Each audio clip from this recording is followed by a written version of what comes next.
Oke, selamat pagi Tribuners. Saat ini saya sedang berada di posko yang didirikan untuk mendata jumlah kios-kios atau jumlah pedagang yang ada di Pasar Cinde, yang mana semalam kita ketahui bahwa Pasar Cinde sempat mengalami insiden kebakaran seperti itu.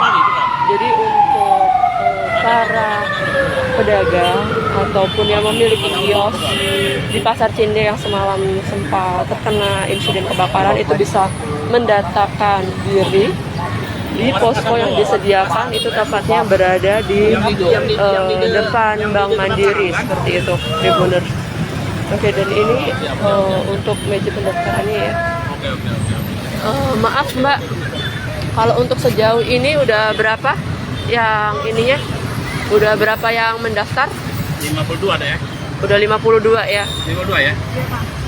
Udah 52. Jadi untuk saat ini ada 52 orang yang sudah mendaftar seperti itu.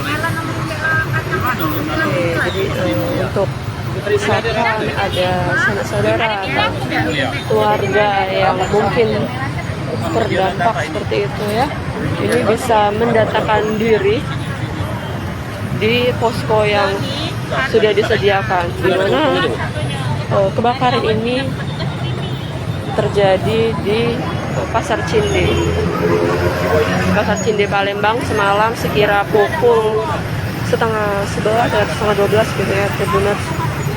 Dan untuk poskonya sendiri ini ada di depan Bank Mandiri. Ya, Tribuners.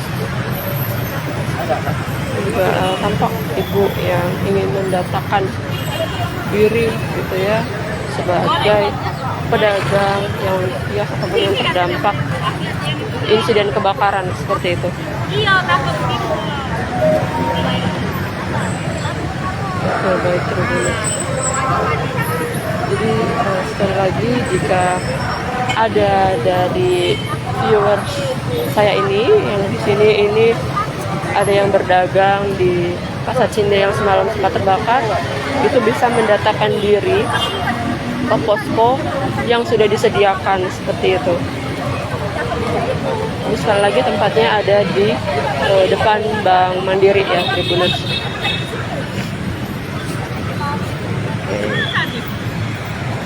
Baiklah Tribuners, hanya ini jadi yang dapat saya sampaikan. Selamat pagi dan terima kasih. Jangan lupa subscribe, share, komen, dan like ya.